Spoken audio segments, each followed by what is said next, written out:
हम सब हर दिन ये आशा रखते हैं कि जो भी काम हम करें वो बिल्कुल सही तरीके से हो और उनका रिजल्ट भी सही हो। लेकिन कुछ समय बाद सोचने लगते हैं कि काश मैंने इस प्रकार कुछ और किया होता। लेकिन परमेश्वर ने तो हमें हर तरह से संपूर्ण ही बनाया है।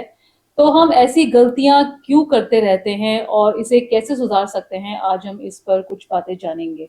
शुरू करते हैं परमेश्वर के वचन से। परमेश्वर का वचन हमने निर्गमन 31 अध्याय उसकी पहली आयत से लिया है। यहाँ इस प्रकार लिखा है, फिर यहोवा ने मूसा से कहा, सुन, मैं उरी के पुत्र बसलेल को, जो हूर का पोता और यहूदा के गोत्र का है, नाम लेकर बुलाता हूँ, और मैं उसको परमेश्वर की आत्मा से, जो बुद्धि, प्रवीणता, ज्ञान और सब प्रकार के कार्यों को समझ देने वाला आत्मा है, परिपूर्ण करता हूँ, जिससे वे कारीगरी के कार्य बुद्धि से निकाल निकाल कर सब भांति की बनावट में, अर्थात सोने, चांदी और पीतल में, और जड़ने के लिए मणि काटने में और लकड़ी पर नकाशी का काम करे। और सुन, मैं दान के गोत्र वाले अहीसमाक के पुत्र ओहलियाब को उसके संग कर देता हूँ, वरन जितने बुद्धिमान हैं उन सबों के हृदय में मैं बुद्धि देता हूँ, जिससे जितनी वस्तुओं की आज्ञा मैंने तुझे दी है उन सभी को वो बनाए। परमेश्वर के वचन को पढ़े और सुने जाने से आशीष हो। आमीन। एक प्यार करने वाले परमेश्वर ने इस प्रकार लोगों में भिन्न भिन्न लेवल से बुद्धि और ज्ञान क्यों दिया है? परमेश्वर ने जब सब कुछ बनाया था और उस समय और आज तक आपको या मुझे इस समय इस परिवार में इस स्थिति में जन्म दिया है। ये सब कुछ एक स्पेसिफिक समय है, स्पेसिफिक परिवार है, कोई लॉटरी सिस्टम नहीं है। परमेश्वर का प्लान है कि हम इस समय जन्म लेंगे। इजरायली बार बार पाप में डूबे रहे और परमेश्वर के खिलाफ जाते रहे, और फिर काफी देर तक परमेश्वर वेट करते रहे, और फाइनली परमेश्वर ने उन्हें वापस बेबीलोन की बंधुआई में जाने दिया। लेकिन वहां पर भी परमेश्वर ने उनके ऊपर आशीष बनाए रखी। यिर्मयाह नबी की पुस्तक 29 की 10-11 आयत में, फिर उन्होंने वो कैप्टिविटी में जो लोग थे 70 साल की उनकी वो बंधुआई थी, लोगों को एनकरेज किया। परमेश्वर उन्होंने कह दिया, यहोवा की यह वाणी है कि जो कल्पनाएं मैं तुम्हारे विषय करता हूं उन्हें मैं जानता हूं, वे हानि की नहीं वरन कुशल ही की हैं, और अंत में तुम्हारी आशा पूरी करूंगा। मैं तुम्हारी आशा पूरी करूंगा। परमेश्वर से यह संदेश था कि देख, मैं तुम्हें भूला नहीं हूं, हालांकि तुम मुझे भूल गए हो। मैं अभी भी तुम्हें प्यार करता हूं और तुम्हारी देखभाल करना चाहता हूं। कोई भी जो किसी भी शरीरी कमजोरी के कारण अपना देखभाल नहीं कर सकता है, उसे लोग डिफरेंटली एबल्ड कहने लग गए हैं, ताकि उसके या उसके माता पिता के तो भावनाओं को ठेस न पहुंचे। लेकिन मैं ये समझता हूं कि ये एक सच्चाई को डिफाइन करता है, जो उसका स्टेटस है डिफरेंटली एबल्ड।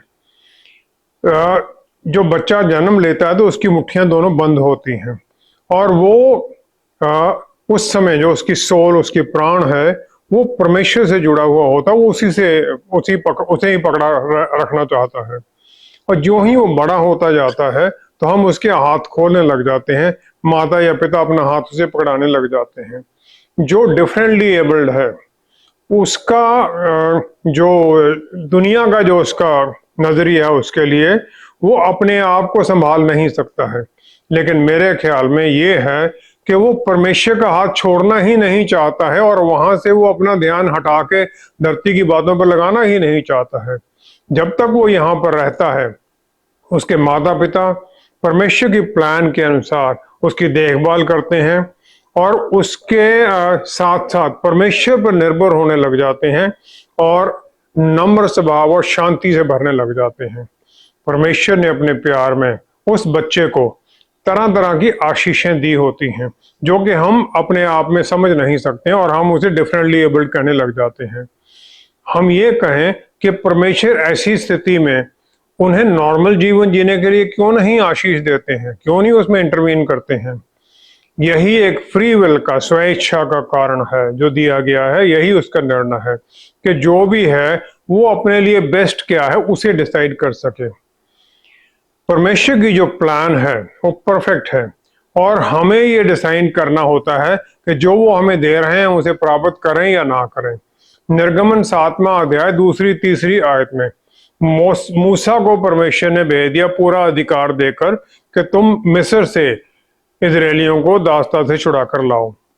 फिर मूसा को परमेश्वर ने कह दिया, उन्होंने कहा कि तू वहां पर फिरौन से कहेगा जिससे वे इजरायलियों को अपने देश से निकल जाने दे, परंतु मैं फिरौन के मन को कठोर कर दूंगा और अपने बहुत से चिन्ह और चमत्कार मिस्र देश में दिखाऊंगा।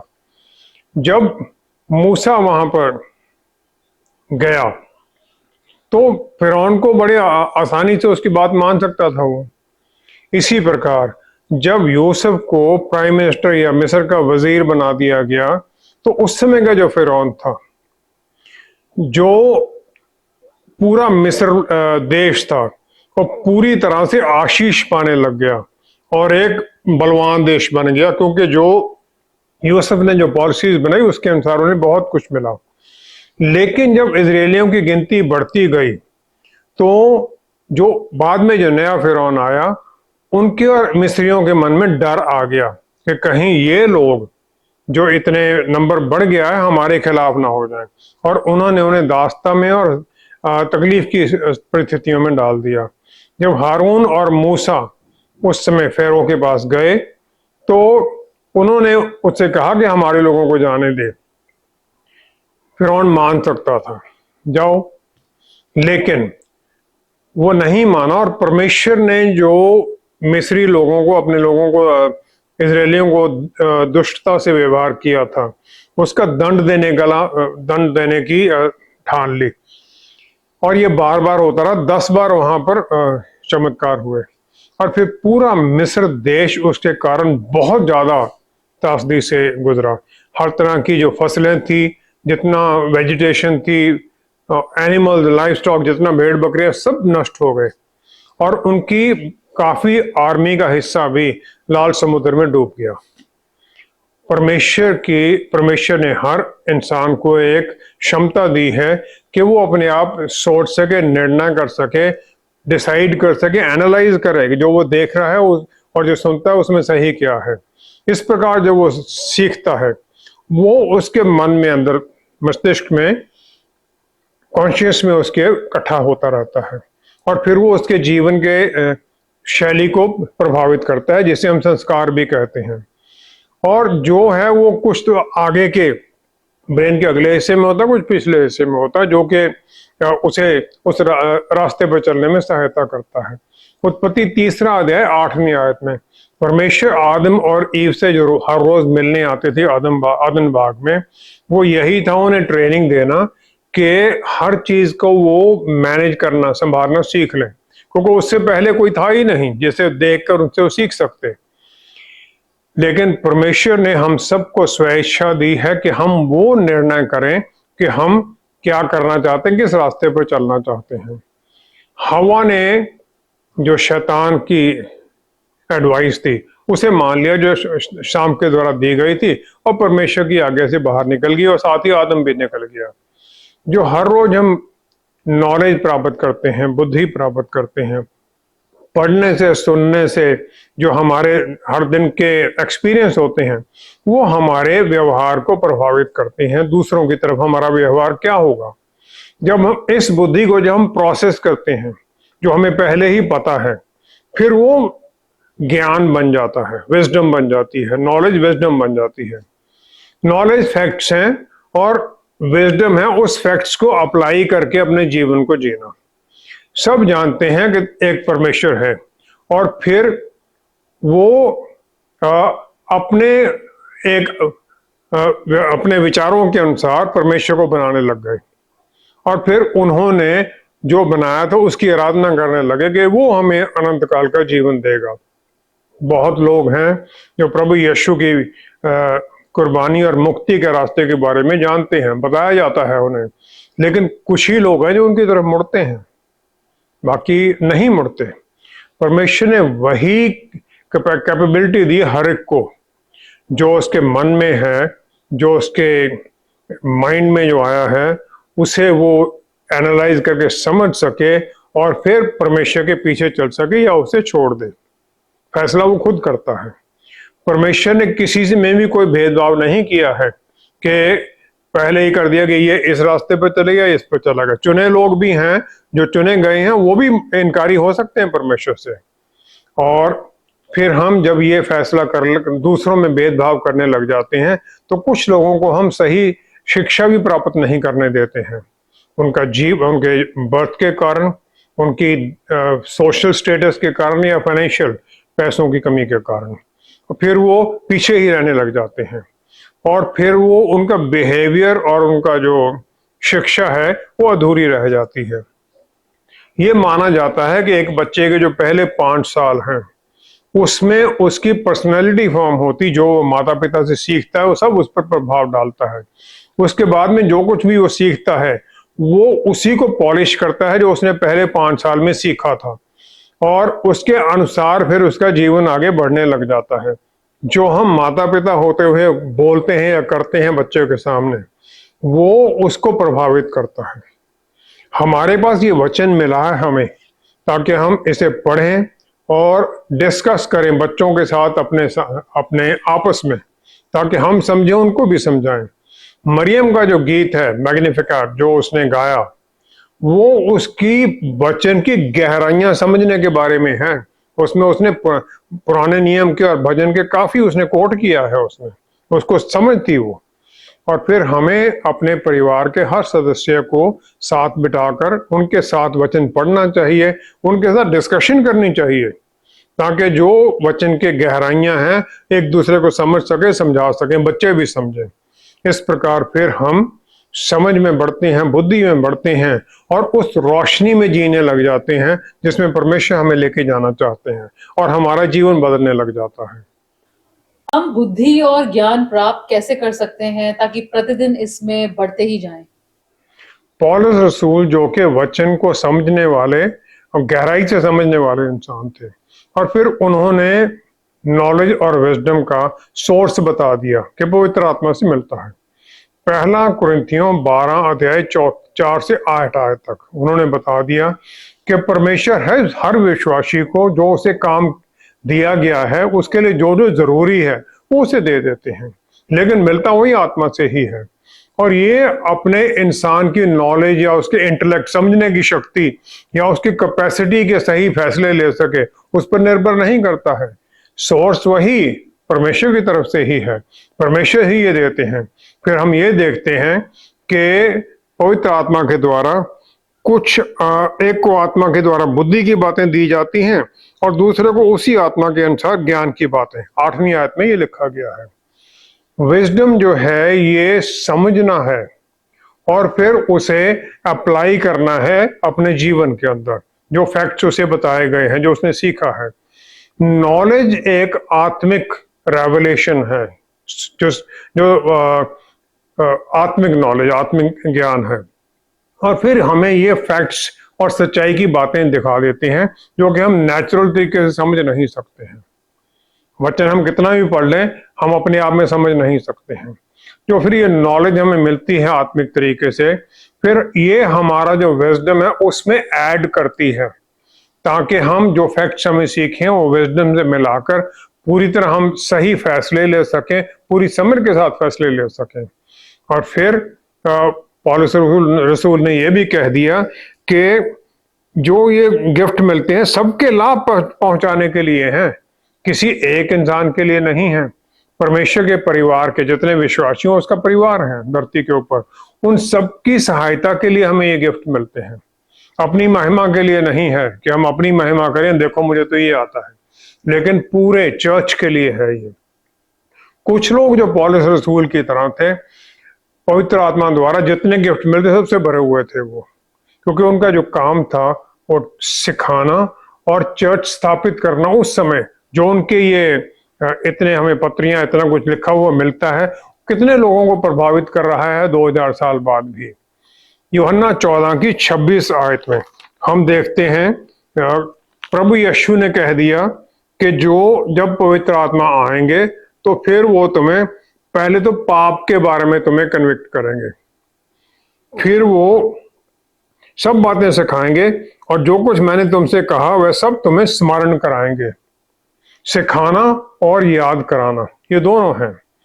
और जो उन्होंने जो सिखाते हैं फिर वो हमारे मन में बैठ जाता है, माइंड एंड हार्ट दोनों में बैठ जाता है। और जो यिर्मयाह 31 की 33 में मैसेज मिला है वही फिर इब्रानियों की पुस्तक 10वां अध्याय 16 में भी कंफर्म कर दिया गया, दोबारा वहां बताया गया है। और यिर्मयाह नबी ने जो नए नियम में हमें आशीष मिली है उसके बारे में उन्होंने उस समय कह दिया। यिर्मयाह 31 की 33 आयत में उन्होंने कह दिया, परमेश्वर की वाचा है कि मैं अपनी व्यवस्था उनके मन में समवाऊंगा और उसे उनके हृदय पर लिखूंगा और मैं उनका परमेश्वर ठहरूंगा और वे मेरी प्रजा ठहरेंगे। यहोवा की यही वाणी है, मैं जो सिखाता हूं वो उनके मन में लिख दूंगा। पवित्र आत्मा हमारे अंदर यही करते हैं। प्रभु यीशु के आने के बाद में ये पूरा हो जाता है और पवित्र आत्मा हमारे अंदर सब चीजें जाहिर करते हैं। वचन की जो गहराइयां, मिस्ट्री, भेद हैं वो सिखाने लग जाते हैं। मार्कुस 12 की 30 आयत में जो हमें आज्ञा दी गई है, परमेश्वर को अपने पूरे मन से, बुद्धि से और प्राण से और पूरे शक्ति से प्यार करो। ये अब सब कुछ अपना समर्पण करना है स्वर्ग राज्य के कामों के लिए। Whole being is to be submitted. और पवित्र आत्मा परमेश्वर फिर हमें सिखाने लग जाते हैं, जो हमारे अंदर पहले ही गिफ्ट दिए गए हैं उन्हें आगे उजागर हमारे सामने करने लग जाते हैं और उन्हें जो काम दिया, हमें जो काम दिया उसमें इस्तेमाल करने के लिए हमें सिखाने लग जाते हैं ताकि हम उनको इस्तेमाल आगे बढ़ सकें। याकूब की पुस्तक उसका पहला अध्याय उसकी 4-5वीं आयत में याकूब संत ने कह दिया कि यदि तुम में से किसी को बुद्धि की घटी हो तो परमेश्वर से मांगे, जो बिना उलाहना दिए सबको उदारता से देता है और उसको दी जाएगी। इफ यू लैक विजडम, मांगो तो वो मिलेगी। सबसे पहला तो ये है कि ये रियलाइज समझना कि मुझे बुद्धि की जरूरत है, मेरे में कमी है। दूसरा ये मांगना परमेश्वर से, किसी और से नहीं। तीसरा है मांगना विश्वास में, बगैर शक किए। और फाइनली ये है कि फिर जो बुद्धि हमें मिलती है परमेश्वर की महिमा के लिए और परमेश्वर के दूसरे संतों के लिए, उनके लिए आशीष बनने के लिए इस्तेमाल करना है। हम परमेश्वर के अधीनगी में आ जाते हैं अपनी पूरी विद आवर होल बीइंग, पूरे वजूद के साथ। फिर हम उनसे वो बुद्धि मांगते हैं कि हमें ये काम जो हमें दिखाया गया है वो कर सके हम। और फिर हम उस रियलाइजेशन के साथ जीने लग जाते हैं कि हमें वो मिल गया है, उस आशीष में हम बढ़ने लग जाते हैं, चलते हैं फिर। और फिर वो जो परमेश्वर से ज्ञान मिलता है, बुद्धि मिलती है, फिर हमें उसमें आत्माओं की परख का भी आशीष मिलती है कि हम सच और झूठ की पहचान कर सकें। झूठ जो कि सच्चाई के पर्दे में डाला गया है, हम उसे ही पहचानने लग जाते हैं। लेकिन फिर हमें यह समझना जरूरी है कि रोमियो की पुस्तक 11 अध्याय जहां लिखा गया है 33 आयत में, परमेश्वर का धन और बुद्धि और ज्ञान क्या ही गंभीर है, उसके विचार कैसे अथाह और उसके मार्ग कैसे अगम है। बियॉन्ड कॉम्प्रिहेंशन, परमेश्वर का जो बुद्धि का भंडार है वो बहुत गहरे हैं। इसका मतलब यह नहीं कि हम छोड़ दें कि समझना तो आना नहीं है, वचन समझ तो आना नहीं, गहराइयां इतनी ज्यादा हैं। हम किताबें पढ़ते हैं, कमेंट्रीज पढ़ते हैं और परमेश्वर से प्रार्थना के द्वारा समझ पाने लग जाते हैं और बुद्धि और ज्ञान से भरते जाते हैं। यहूदी काउंसिल सनहेड्रिन, उसमें 70 मेंबर थे और उनका हाई प्रीस्ट जो चीफ प्रीस्ट था वो उसका हेड था। इस प्रकार वो 71 लोग थे और ये चुने हुए लोग थे यहूदी लोगों के अपने वचन के ज्ञान के लिए, सोसाइटी में और उनकी धन दौलत की परिस्थिति के अनुसार, उनकी उस स्टेटस के अनुसार उन्हें चुना गया था। और ये माना जाता है कि वो सबको समझ थी वचन को समझने की। वचन जब हमसे बात करता है तो हमारी जो पुरानी जो समझ है उसके साथ वो हम समझने लग जाते हैं। मेरी समझ में जो कुछ आ रहा है शायद आपकी समझ से वही वर्ष थोड़ा कुछ भिन्न हो जाए। निकोडिमस जो फरीसी था, सनहेड्रिन का मेंबर था, रात को प्रभु यीशु से मिलने के लिए आता है, बातें पूछने के लिए कि क्या क्या है। तो प्रभु यीशु से यूहन्ना 3 की 10 आयत में कह देते हैं, जब उसे नए जन्म के बारे में कहते हैं और वो शक करता है तो उन्होंने कह दिया, तू इजरायलियों का गुरु होकर भी क्या इन बातों को नहीं समझता? उसे समझ होनी चाहिए थी। तो जब हम वचन समझने लग जाते हैं, पवित्र आत्मा की गाइडेंस में चलते हैं, जो उस वचन की गहराई की बातें हैं, फिर हम उन्हें समझते हैं, जो हमारे जीवन की परिस्थितियां, जो हम हमारे जीवन में पीछे चला है, उसके साथ फिर हम उसको रिलेट करने लग जाते हैं और फिर वो हमारे लिए रास्ता दिखाता है। ये जो इनहेरेंट विजडम जो है, याकूब की पुस्तक उसका 3रा अध्याय उसकी 17 आयत में लिखा गया है, जो ज्ञान ऊपर से आता है वह पहले तो पवित्र होता है, फिर मिलनसार, कोमल और मृदु भाव और दया और अच्छे फलों से लदा हुआ और पक्षपात और कपट रहित होता है। जो ये ज्ञान है इम्पार्शियल है, सिंसियर है, दया से भरा हुआ है। जब हम विश्वास में मांगते हैं, अपने आप को परमेश्वर के कामों के लिए समर्पित करते हैं, दूसरों के लिए आशीष का कारण बनते हैं, तो फिर हम परमेश्वर हमें भरने लग जाते हैं बुद्धि और ज्ञान से।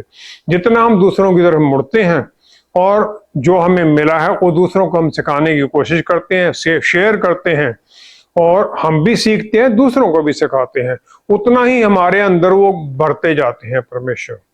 हम जो इस दुनिया का ज्ञान है, बुद्धि और ज्ञान है, वो दुनियावी बातों से सीख सकते हैं, लेकिन परमेश्वर के बच्चे होने के कारण हमारा जो फोकस है वो संसारिक नहीं बल्कि स्वर्गीय बुद्धि और ज्ञान जो ऊपर से आती है उस पर केंद्रित होना चाहिए।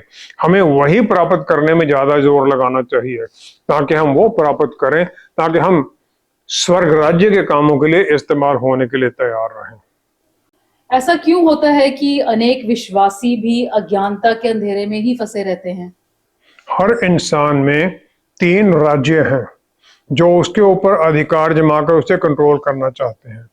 पहले तो उसकी आत्मा जो उसके अंदर है, फिर उसका सोल या उसका प्राण है, और उसका शरीर है। पहला थिस्सलुनीकियों 5वां अध्याय 23 आयत में पौलुस रसूल ने यह कंफर्म भी कर दिया। उन्होंने कहा, शांति का परमेश्वर आप ही तुम्हें पूरी रीति से पवित्र करे और तुम्हारी आत्मा और प्राण और देह हमारे प्रभु यीशु के आने तक पूरे और निर्दोष सुरक्षित रहें। आत्मा, प्राण और देह तीनों सुरक्षित रहें। जो पहले 2 हैं वो इममटेरियल हैं, जो कि आत्मिक हैं, और जो दूसरा धरती वो शारीरिक है, क्योंकि धरती शरीर से ही, जो शरीर धरती से ही बनाया गया था। और इन सब का अपनी अपनी जरूरतें हैं हर एक इंसान के अंदर। इंसान को धरती की जो मिट्टी थी उससे बनाया गया। उसका शरीर जो है उसमें 5 सेंसेस दी गई हैं जो उसे समझने में और इस जो फिजिकल वर्ल्ड है उसको समझने में, उसमें जीने के लिए सहायता करता है। शरीर उन 5 सेंसेस को सेटिस्फाई करना चाहता है, और जो सोल है, प्राण है, वो हर भावनाओं का, इमोशंस का वो केंद्र है। और ये शरीर और आत्मा दोनों से प्रभावित होता है, सेंटर में है, दोनों से वो कम्युनिकेशन का साधन है। और ये जो साइकोलॉजिकल रियाम है, जो हमारे मन में, माइंड में है, इमोशंस हैं, इच्छाएं हैं, उन सब में हमें फैसला करने में सहायता भी करता है। जब शरीर कंट्रोल कर लेता है एक इंसान का, तो जो उसकी इच्छाएं हैं, वो जो आत्मा की लॉन्गिंग्स हैं, जो इच्छाएं हैं, वो भी शरीर की अधीनगी में चलने लग जाती हैं। हर एक इंसान के अंदर ये प्रभाव पड़ता है, और ये एक जोर, पूरा एफर्ट करना पड़ता है जोर के साथ, ताकि जो ये शरीर का कब्जा इसे तोड़ा जा सके। आत्मा जो है ये आत्मिक है और ये इममटेरियल पार्ट है, जो कि परमेश्वर के साथ जोड़ने में सहायता करता है, और उनकी आत्मा के द्वारा, क्योंकि परमेश्वर आत्मा है। यूहन्ना 4 अध्याय 24 आयत में बताया भी गया हमें। जो आत्मा है इंसान के अंदर, वो आत्मिक बातों से हमारे जीवन को जोड़ता है, ताकि अगर वो सही डायरेक्शन उसे ना मिले आत्मा को, और सोल वहां हावी हो जाए, फिर आत्मा छोड़ देता है बॉडी और सोल को, जो यहाँ शैतान के झूठ हैं उनमें चलने के लिए। इंसान ही एक ऐसा जीव है धरती के ऊपर जिसे ये स्पिरिट दी गई है, ताकि वो परमेश्वर की बातों को समझ सके, उनके साथ जुड़ सके। हमारा शरीर, प्राण और आत्मा तीनों एक कॉम्पैक्ट पैकेज है। हम सब तीनों ये मिलकर हम एक हमारा जीवन, हमारी होंद बन जाती है। यूहन्ना 10 की 10 में प्रभु यीशु ने वायदा कर दिया कि जो उन्हें उनमें विश्वास करते हैं, उन्हें प्राप्त करते हैं, वो जीवन पाएं और जीवन भी वो बहुतायत का पाएं। जो जीवते वचन प्रभु यीशु हैं, उनमें जीवन है और वो जीवन मनुष्यों की ज्योति है। यूहन्ना इंजील 1 अध्याय 4 आयत में प्रभु यीशु हर तरह के जीवन का सोर्स हैं और सोर्स थे, ताकि हम उनकी हजूरी में उस बहुतायत की जीवन को प्राप्त करें। विश्वासी जिस दिन बपतिस्मा होता है एकदम बदल नहीं जाता है, लेकिन पवित्र आत्मा जो उसके अंदर आते हैं आहिस्ता आहिस्ता उसे बदलते रहते हैं। एजेकियल नबी की पुस्तक उसका 36 अध्याय की 26 आयत में परमेश्वर ने वायदा किया जो पूरा भी पवित्र आत्मा द्वारा होता है। उन्होंने कहा, मैं तुमको नया मन दूंगा और तुम्हारे भीतर नई आत्मा उत्पन्न करूंगा और तुम्हारी देह में से पत्थर का हृदय निकालकर तुमको मांस का हृदय दूंगा।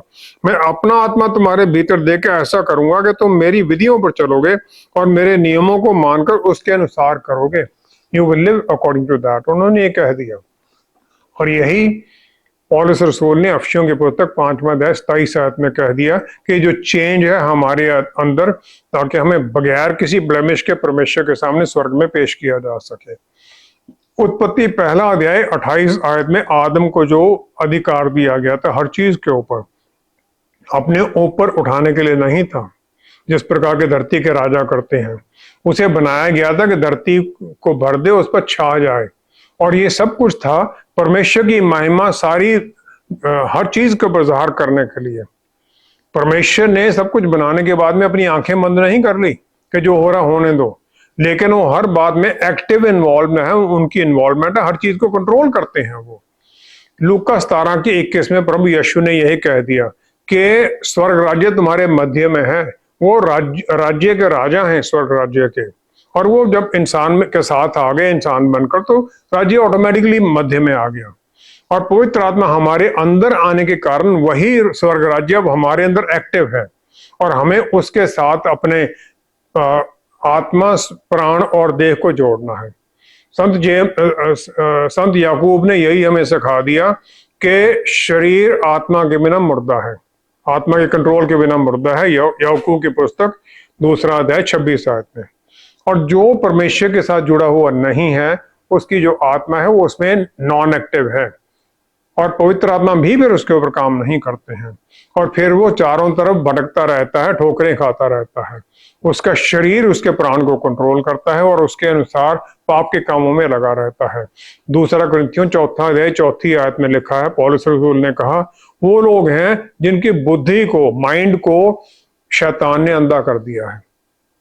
परमेश्वर हमारे जीवन के हर एस्पेक्ट को कंट्रोल करना चाहते हैं, उसमें हमें आशीष देना चाहते हैं, और हम चाहते हैं हमारा कंट्रोल बना रहे। पतरस रसूल ने जब तक प्रभु यीशु पर फोकस बना रखा, जो इम्पॉसिबल था वो कर दिया। तूफान में भी पानी पर चल दिए, मत्ती 14:29 से लेकर 30 आयत में। लेकिन जो ही उन्होंने ध्यान उस तूफान की तरफ किया, डूब गए, लेकिन प्रभु यीशु ने निकाल लिया। हमें भी यही करना है कि हम अपने पूरे मन को, शरीर को, heart, mind, heart, soul, body, spirit, सब कुछ हम उनकी सेवा में लगा दें। फिर हम उनके बुद्धि और ज्ञान की तरफ जुड़ सकते हैं, और उसी के द्वारा फिर हम जीत में भी चल सकते हैं। उनके द्वारा दी गई जीत में हमें चलना है, अपने बुद्धि और ज्ञान की जीत में नहीं चलना है। जब हम ये करने लग जाते हैं, तब हम सही तरीके से आत्मा के, पवित्र आत्मा के कंट्रोल में आते हैं और स्वर्ग राज्य के कामों के लिए बढ़ते हैं। आइए हम प्रार्थना करें। पिता परमेश्वर, क्या ही धन्य है आपने हमें आशीष दी कि हमारे अंदर जो आत्मा है वो पवित्र आत्मा परमेश्वर द्वारा जुड़कर हमारे सोल, माइंड, बॉडी, सब कुछ को कंट्रोल करने में, आपके कामों में चलने में सहायता करे। आपने हमें पवित्र आत्मा द्वारा बुद्धि और ज्ञान की आशीषें दी हैं, ताकि हम सब जो जुड़े हुए हैं आपके कामों में आगे बढ़ें, शैतान के कामों में नहीं बल्कि स्वर्ग राज्य के कामों में चलें। प्यारे प्रभु जी, हम सबको आशीष दीजिए कि हम बस आत्मा की अधीनगी में, आपके वचन के अधीनगी में चलते जाएं, बढ़ते जाएं विश्वास में, बढ़ते जाएं बुद्धि और ज्ञान में, एक दूसरे के लिए, दूसरों के लिए आशीष का कारण बने और आपको महिमा दें। पिता परमेश्वर सारा आदर आपको देते हुए सब कुछ प्रभु यीशु के पवित्र नाम में मांगते हैं। आमीन, आमीन, आमीन। परमेश्वर से ज्ञान प्राप्त करना कोई एक बारी का काम नहीं है, बल्कि हम हर दिन प्रार्थना, वचन पढ़ने और उस पर ध्यान लगाने द्वारा मांगते रहते हैं। ये उनकी इच्छा को जान और समझ कर उसके अनुसार जीना है। फिर हमारे सब फैसले भी सही होने लग जाते हैं और हमारा जीवन भी सार्थक होने लगता है। Thank you so much for watching. See you next time. Stay blessed. Shalom.